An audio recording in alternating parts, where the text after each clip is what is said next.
محترم المقام جملہ سامعین حاضرین و ناظرین،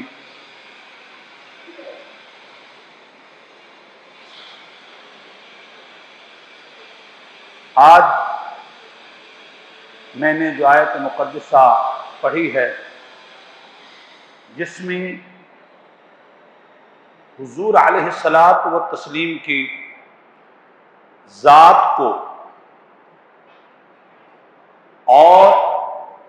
اسم محمد صلی اللہ علیہ وسلم کو بطور وسیلہ پیش کیا گیا ہے۔ یہ بات یاد رکھیے گا، آپ کو میڈیا کے اوپر اور جو انبیاء علیہم الصلاۃ والتسلیم کے وسیلے کے منکرین ہیں، وہ انبیاء علیہم الصلاۃ والتسلیم کے وسیلے کو اور ان کی ذوات کے وسیلے کو خدا کی بارگاہ میں پیش کرنا، اے اللہ ان مقرب بندوں کے صدقے سے یا ان مقرب بندوں کے افعال و اعمال کے صدقے سے ان کے نزدیک یہ کہنا جائز ہے نماز کے صدقے سے، روزے کے صدقے سے، حج کے وسیلے سے، انبیاء علیہم الصلاۃ والتسلیم کے اعمال و افعال کے وسیلے سے، ان کی مقبول دعاؤں کے وسیلے سے، ان کی مقبول التجاؤں کے وسیلے سے دعا کرنا ان کے نزدیک جائز ہے، لیکن ذات انبیاء کا وسیلہ پیش کرنا اور صفات انبیاء علیہ الصلاۃ والتسلیم کا وسیلہ پیش کرنا، ذوات اولیاء کا وسیلہ پیش کرنا ان کے نزدیک جائز نہیں ہے،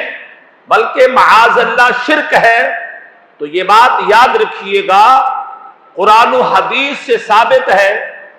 جس طرح اولیاء کرام انبیاء اعظام کی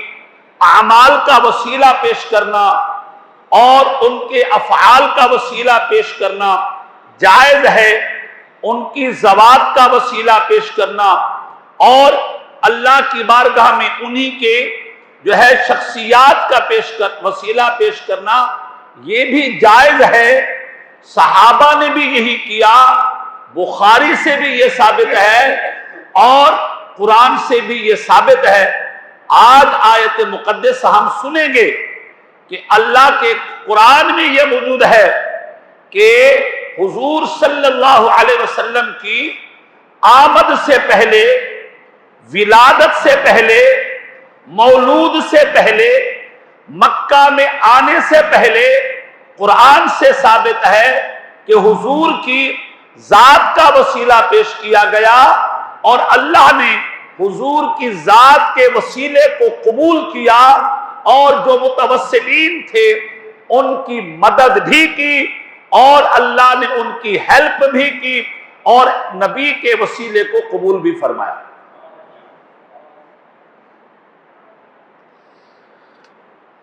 ایک حدیث ہے، آپ یہ ذرا سن لیں،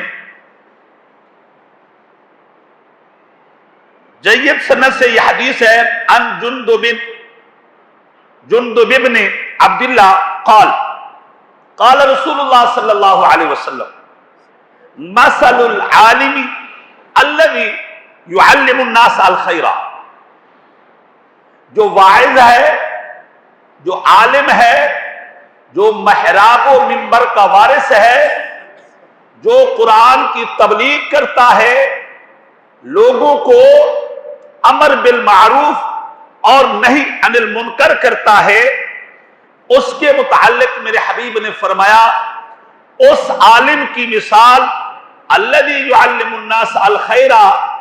لوگوں کو کہتا ہے لوگوں نماز پڑھو، لوگوں کو کہتا ہے لوگوں جو صاحب مال ہے وہ حج کرے، لوگوں کو امر خیر کی دعوت دیتا ہے، وجوہ خیر کی دعوت دیتا ہے، اور فرمایا وَلَا يَعْمَلُ بِهِ، جو لوگوں کو کہہ رہا ہے اس پر عمل نہیں کرتا، لوگوں کو کہتا ہے نیکی کے کام کرو، خود نیکی کے کام نہیں کرتا، لوگوں کو کہتا ہے افعال خیر کرو اور خود افعال خیر نہیں کرتا۔ میرے حبیب علیہ الصلوۃ والتسلیم نے فرمایا کمثل السراج یضیء للناس ویحرق نفسہ، فرمایا یہ اس چراغ کی طرح ہے جو خود روشن ہوتا ہے، اپنے آپ کو جلا رہا ہوتا ہے، اپنے آپ کو جو ہے وہ احراق کر رہا ہوتا ہے، روشنی لوگوں کو دے رہا ہوتا ہے، اجالا لوگوں کو دے رہا ہوتا ہے۔ جو عالم امر خیر کی دعوت تو دے، امر خیر کا اعلان تو کرے، لوگوں تو کہے کہ یار یہ کار خیر کرو اور اس برے عمل سے بچو، اس برے فعل سے بچو، اور خود اس سے نہ بچے، میرے حبیب نے فرمایا یہ اس چراغ کی طرح ہے جو دوسروں کو تو اجالا دے رہا ہے، دوسروں کو تو روشنی دے رہا ہے، لیکن وہ خود جل رہا ہے، اپنے آپ سے کوئی فائدہ اٹھا نہیں رہا ہے۔ اللہ تبارک و تعالی علماء کو، واعظین کو جو ہم کہتے ہیں ہمیں کہنے کی اور اس پر عمل پیرا ہونے کی توفیق رفیق مرحمت فرمائے۔ اللہ اکبر۔ تو میں نے قرآن مجید فرقان حمید کی آیت مقدسہ پڑھی ہے، یہ میرے سامنے تفسیر کبیر ہے، یہ تفسیر ابن کثیر ہے۔ قرآن مجید فرقان حمید کی آیت مقدسہ ہے سورہ بقرہ کی 89، 80 اور 9 کتنا بنتے ہیں بھائی؟ 79 بنتے ہیں یا 99 بنتے ہیں؟ یہ بات یاد رکھیے گا، ویسے وہ کہہ رہے ہیں 89 بنتے ہیں کیونکہ اس کے بعد 90 شروع ہوگا، ٹھیک ہے نا؟ تو بہرحال میں نے آپ انگلش میں بتا دیا، اردو میں مسئلہ کھڑا ہو جائے گا تو ہم اردو چھوڑ ہی دیتے ہیں، ٹھیک ہے نا جی؟ تو آیت نمبر ہے 89، بڑی قرآن پاک ہے جی۔ اللہ اکبر۔ اللہ ارشاد فرماتا ہے وَلَمَّا جَاءَهُمْ، ہم سے کون مراد ہے؟ ابن کثیر نے لکھا ہے یہودی مراد ہے۔ یہودی عالم تھے، تورات کو جانتے تھے، انجیل کو جانتے تھے، زبور کو جانتے تھے، نبیوں پر ایمان رکھتے تھے اور اللہ پر ایمان رکھتے تھے۔ وَلَمَّا جَاءَهُمْ كِتَابٌ مِّنْ عِنْدِ اللَّهِ، فرمایا یہود کے پاس، نصارہ کے پاس وہ کتاب آئی اللہ کی طرف سے، مصدق لما معہم، یہ جو کتاب تھی یہ پہلی کتابوں کی تصدیق کرتی ہے۔ قرآن نے آ کر کے بتایا کہ عیسیٰ علیہ الصلوۃ والتسلیم کا دور ٹھیک تھا، قرآن نے آ کر کے بتایا کہ آدم علیہ الصلوۃ والتسلیم کو فرشتوں نے سجدہ کیا، قرآن نے آ کر کے بتایا کہ عیسیٰ علیہ الصلوۃ والتسلیم کو اللہ تبارک و تعالی نے رفع آسمان یعنی آسمان پر اٹھا لیا اور ان کو شہید نہیں کیا گیا۔ قرآن نے آ کر کے بتایا کہ موسیٰ علیہ الصلوۃ والتسلیم جو تھے اللہ کے ایسے جلالی اور مقدس اور مقرب پیغمبر ہیں جنہیں کلیم اللہ کہا جاتا ہے۔ قرآن نے آ کر کے بتایا ابراہیم علیہ الصلوۃ والتسلیم نے نمرود کو اور ان کے لشکر کو جو ہے وہ شکست فاش دی اور اعلان توحید کے لیے بڑے سے بڑے مناظرے کیے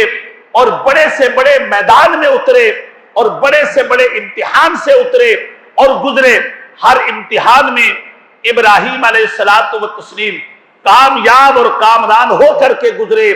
یہ ساری باتیں قرآن نے بتائی تو کہا کہ مصدق لما معہم، قرآن اس لیے اللہ کی کتاب ہے یہ پہلی کتابوں کی تصدیق کرتی ہے۔ اور نبی جو ہوتا ہے، یاد رکھیے گا، نبی بھی وہی نبی سچا نبی ہوگا جو پچھلے نبیوں کی تصدیق کرے، پچھلے نبیوں کو سچا نبی کہے، پچھلی کتابوں کی سچی کتاب کہے، پچھلے پیغامات کو سچا پیغام کہے، وہی نبی ہوتا ہے۔ اگر کوئی بدبخت دعویٰ یہ کرے کہ میں نبی ہوں اور پچھلے نبیوں کی تکذیب کرے، کوئی بدبخت دعویٰ یہ کرے کہ میں پیغمبر ہوں اور پچھلی کتابوں کی تصدیق نہ کرے، تکذیب کرے، اس جیسا جھوٹا کوئی نہیں ہو سکتا، اس جیسا دجال کوئی نہیں ہو سکتا۔ کہنے کا مقصد بالکل واضح ہے کہ جب قادیانی خبیث نے یہ دعوی نبوت کیا،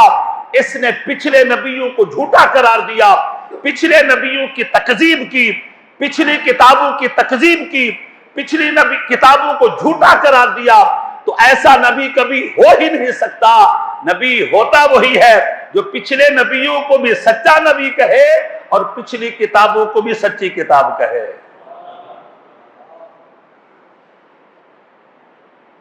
اگلی بات سنیے، وَقَالُوا، یہ یہودی جو تھے نا، من قبل، پہلے، یعنی حضور نہیں آئے تھے، حضور علیہ الصلوۃ والتسلیم تشریف نہیں لائے تھے، یستفتحون، حضور صلی اللہ علیہ وسلم کے نام لے کر، حضور کی ذات کا وسیلہ پیش کر کے یہ مدد مانگتے تھے علی الذین کفروا، کافروں کے مقابلے میں۔ یہ قرآن پاک ہے۔ یستفتحون کے معنی ہوتے ہیں یستنصرون، یعنی مدد طلب کرنا، مدد طلب کرنا۔ قرآن یہ کہتا ہے زمانہ ہے یہود کا، زمانہ ہے نصرانیوں کا، زمانہ ہے عیسیٰ علیہ الصلوۃ والتسلیم کا، زمانہ ہے موسیٰ علیہ الصلوۃ والتسلیم کا، زمانہ ہے دیگر پیغمبر علیہ الصلوۃ والتسلیم کا۔ یہودی عالم تھے، یہودی تورات کے جاننے والے تھے، ان کا جب مقابلہ ہوتا تھا، ٹاکرا ہوتا تھا، جنگ و جدال ہوتی تھی کافروں کے ساتھ، کیونکہ یہودی تو عالم تھے نا، یہ تو مومن تھے نا، یہ تو کسی نبی کو مانتے تھے نا، ان کا مقابلہ ہوتا کسی بت پرست کے ساتھ، مشرکین عرب کے ساتھ اور کفار کے ساتھ۔ جب یہ تھک ہار جاتے کہ ہم کامیاب نہیں ہو رہے، یہ جب تھک ہار جاتے کہ ہمیں فتح نہیں مل رہی، جب یہ تھک ہار جاتے کہ یار اب ہمیں شکست ہو کر کے رہے گی، اس شکست سے بچنے کے لیے یہ یہودی کیا کرتے تھے، یہودی کیا کہتے تھے، یہودیوں کے کیا الفاظ تھے۔ یہ میرے پاس کتاب جو رکھی ہوئی ہے، یہ ابن کثیر نے لکھی ہے۔ ابن کثیر کہتا ہے کہ جب یہودی تھک جاتے کہ اب ہماری کوئی ظاہری مدد نہیں ہے، کوئی ظاہری پاور نہیں ہے، تو کہتا ہے یہودی جب تھک جاتے یستنصرون بخروج محمد علی مشرک العرب، یعنی بذلک اہل کتاب فلما بعث، تو کہتا ہے کانت الیہود تستنصر بمحمد صلی اللہ علیہ وسلم علی مشرک العرب، یقولون، کہتے تھے اللہم ابعث ھذا النبی الذی نجدہ مکتوبا عندنا، کہتے تھے تورات اٹھاتے، انجیل اٹھاتے اور اس کو رکھتے سامنے، جہاں پر اسم محمد ہوتا، جہاں پر ذات محمد کا نام ہوتا،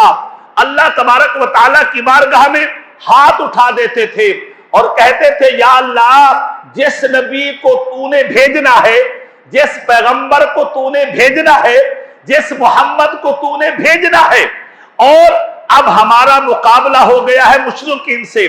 ہمارا مقابلہ ہو گیا ہے کفار سے، محمد ابھی آئے نہیں، ہم نے تورات میں اس کا ذکر پایا ہے، محمد ابھی آئے نہیں، ہم نے انجیل میں اس کا ذکر پایا ہے، محمد ابھی آئے نہیں، ہم نے زبور میں اس کا ذکر پایا ہے، اے اللہ اس محمد کے صدقے سے جو آئے گا کفار کے مقابلے میں اور مشرکین کے مقابلے میں، ہماری مدد فرا، فرما فتنصرونا، تو اللہ ان کی مدد بھی کر دیتا تھا۔ اب سمجھنے کی بات ہے، میں قرآن پڑھ رہا ہوں، ابن کثیر کو پڑھ رہا ہوں، ان کے کہنے کا مطلب یہ ہے حضور ابھی آئے، بولو آئے نہیں تھے، قرآن سے ثابت، ابن کثیر کہہ رہا ہے، اور یہ جلال الدین سیوطی رحمت اللہ علیہ کی کتاب جو میرے پاس ہے در منصور کے اندر، انہوں نے بھی کئی احادیث لکھی ہیں کہ حضور صلی اللہ علیہ وسلم جب تک تشریف نہیں لائے تھے، اور یہ کیا کہتے ہیں کہ یہ یہود حضور علیہ الصلوۃ والتسلیم تشریف نہیں لائے، جب ان کا مقابلہ ہوتا کسی مشرکین مکہ کے ساتھ اور ان کا مقابلہ ہوتا عرب کے مشرکین کے ساتھ اور ان کا مقابلہ ہوتا جو ہے کفار کے ساتھ، تو اس وقت یہ دعا کرتے تھے یستفتحون علیہم ویستنصرون یدعون علیہم باسم نبی اللہ صلی اللہ علیہ وسلم۔ سنیے، اللہم ربنا، اے ہمارے رب، انصرنا، تو ہماری مدد فرما، علیہم، کافروں کے مقابلے میں، باسم نبی کا، اپنے نبی محمد صلی اللہ علیہ وسلم کے وسیلے سے، اپنی ذات محمد صلی اللہ علیہ وسلم کے وسیلے سے۔ سنیو ذرا غور کرو، حبیب آئے نہیں تھے، ذکر تورات میں تھا، حبیب آئے نہیں تھے، ذکر انجیل میں تھا، ابھی آئے نہیں، ان کے نام کا وسیلہ پیش کیا جاتا ہے، اور وہ بھی مومن قوم وسیلہ پیش کرتی تھی، ابھی آئے نہیں، ان کے نام کا وسیلہ آدم نے پیش کیا، ابھی آئے نہیں، ان کے نام کا وسیلہ نبیوں نے پیش کیا، جب آئے نہیں تھے نبی کا وسیلہ پیش کرنا جائز تھا، اب تو نبی آ گئے ہیں، اب تو نبی تشریف لا چکے ہیں، اب بھی نبی کا وسیلہ پیش کرنا، اب بھی نبی کا وسیلہ پیش کرنا۔ یہ میرے پاس کتاب ہے، یہ 9ویں صدی ہجری کی یہ لکھی ہوئی کتاب ہے، اور یہ جو کتاب ہے ابن کثیر اس سے بھی پہلے گزرا ہے، یہ 6 7ویں صدی ہجری کی لکھی ہوئی کتاب ہے۔ سوال میرا یہ ہے، یار ہم اگر نبی کا وسیلہ پیش کریں، قوم کہتی ہے، لوگ کہتے ہیں یہ شرک ہو گیا، نبی کے دشمن کہتے ہیں یہ شرک ہو گیا، یہ تو ناجائز ہے۔ میرے بھائی، جو ہم کام کرتے ہیں، رب کعبہ کی قسم، یہ کام اللہ کے نبی آدم نے کیا ہے، یہ کام پچھلے مومنین نے کیا ہے، یہ کام اللہ کے صحابہ، اللہ کے حبیب صلی اللہ علیہ وسلم کے صحابہ نے کیا ہے، اور اس کا ذکر جو ہے وہ بخاری شریف میں بھی موجود ہے۔ بخاری شریف میں کتاب الاستسقاء ہے، یعنی جب بارش نہ برس رہی ہو نا، تو پھر کیا کرتے ہیں، پانی مانگنے کی نماز پڑھتے ہیں، جسے نماز استسقاء کہتے ہیں، نماز استسقاء کہتے ہیں۔ صحابہ فرماتے ہیں، بخاری کے الفاظ ہیں، کننا نتوسل بمحمد صلی اللہ علیہ وسلم، حضور کا وصال ہو گیا، حضور دنیا سے تشریف لے گئے اور گنبد خضرا میں موجود تھے۔ صحابہ فرماتے ہیں،